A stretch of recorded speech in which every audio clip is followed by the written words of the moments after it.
Welcome to Insured Solutions in our ongoing battle and struggle with dealing with workers' compensation. As you know, our concept is going on offense, taking an offensive position on workers' comp. The subject now is behavior. One thing misunderstood about behavior is you're often looking for particulars, and that's not what it's about.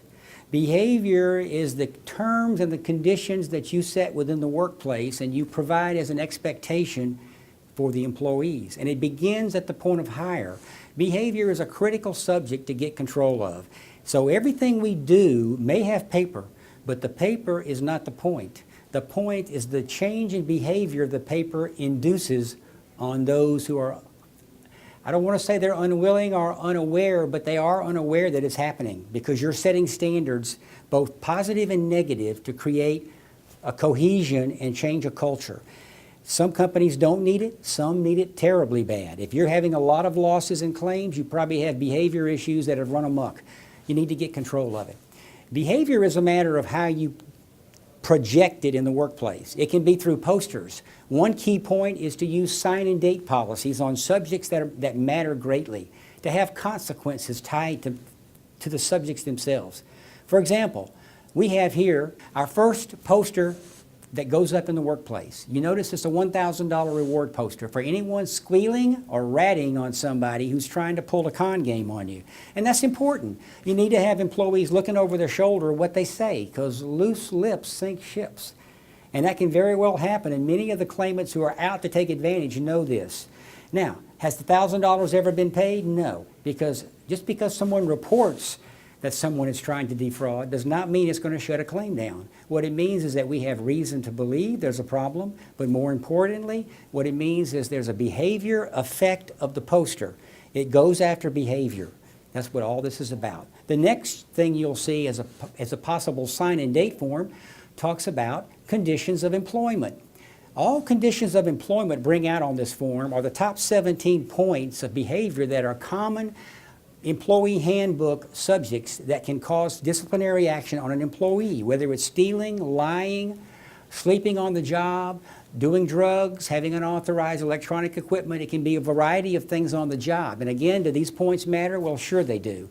But you notice on these, they're deemed to be either a subject to termination or immediate suspension without pay. And that is very important, very, very important, a distinct difference.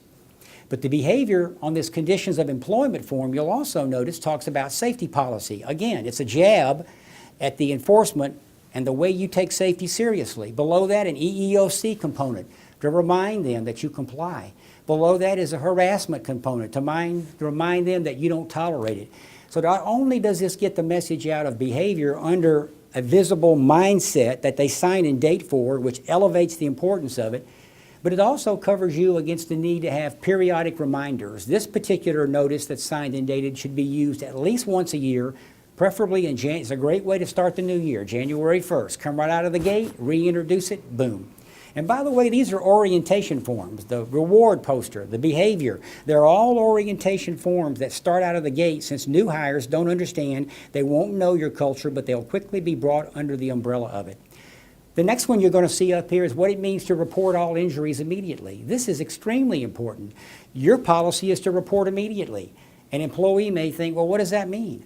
The states will say 30 days commonly. The system will give them 1 year. The judges like to stretch it to 1 year. So look at that wide range and just know that there are penalties for late reporting, and the cost, penalty fines can run up to 15% for going beyond the time frame. The cost of a claim will go up 40% if it takes more than 72 hours to have it turned in. And if it takes more than a week, most states say all bets are off on medical control. Now, even if you're in an MPN or an MCO in your state and you wait 7 days to turn it in, and it may not even be your fault, but that's irrelevant. It's late. And when it's late, you're penalized for it. The key is to let the employees know what it means. And when they read this little notice, you notice that it picks up on every possible contingency of any mention of an injury, every possible one. And it also reminds them of their responsibility to not negate someone's rights by not reporting it. Because oftentimes a supervisor or someone in the chain will get busy. The employee will say, I'm okay, I think I'm fine, no problem, go back to work. The supervisor goes back to work because it's no big deal, but that was the time of official notification, and that's the time that you can be penalized, and that's how the employee escapes a lot of this, because they've got 1 year from that moment to come back and act on that injury.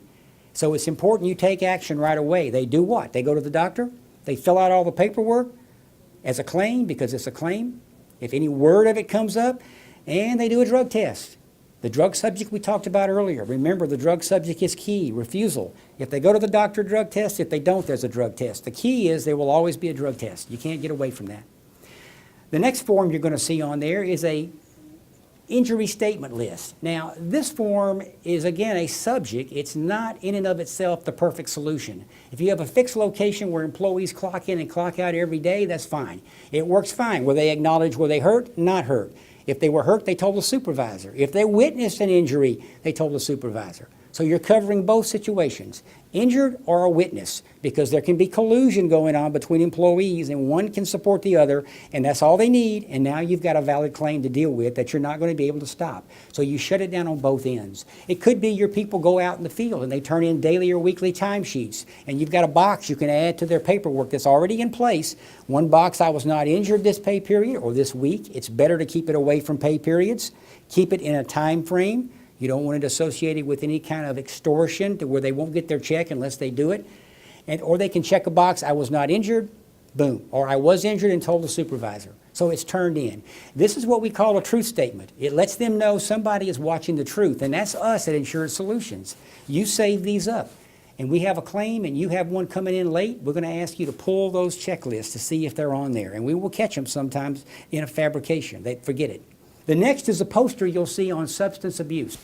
Substance abuse, again, is the drug program. But again, you want to put it visible, post it as a policy to remind the employees, this is on our radar screen, we don't tolerate it, don't say you didn't know about it.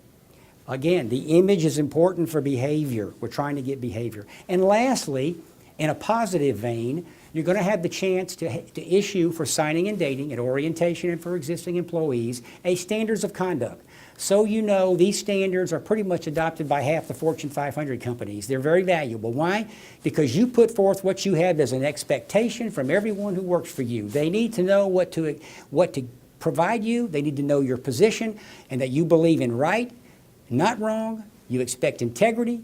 You expect character. You expect them to live it at work. And if they live it at work, they'll take it home, which is also where it belongs. And lastly on this, you'll notice a little phrase about working and about being paid for the value they bring to the workplace, not for the time. So many low-wage people never figure that out. This is a chance to teach them. They don't learn economics anywhere. But you know as an employer that it's up to you to do what the system will not do and what so many times now parents don't even do. So you're teaching them and you're going to let them grow. And it would make you happy if they use these and they move on and become the best they can be. You don't own them and you wish them well as they continue to grow and multiply their income. That would make you happy.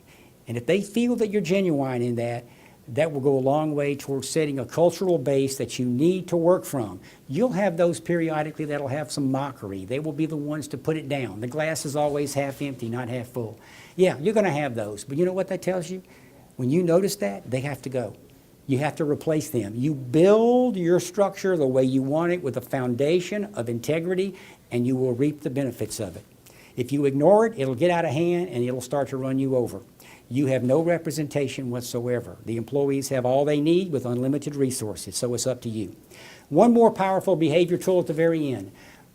From a standpoint of safety and regulations, you say, well, this is a safety issue, but no. Behavior is affected by how you handle safety. The federal government expects you to do 4 things. Have rules, make them understandable, monitor periodically for compliance, and enforce. You need a progressive discipline program, 3 or 4 steps, you need to enforce it. That is a behavior action in the negative sense. It provides you a paper trail, it provides you a system, and it allows you to do so without any discriminatory intent. So behavior is key, everything we do. Remember, behavior is the driving force behind every single one of our steps. And this is how we address it head on. Thanks for watching. We'll see you next time.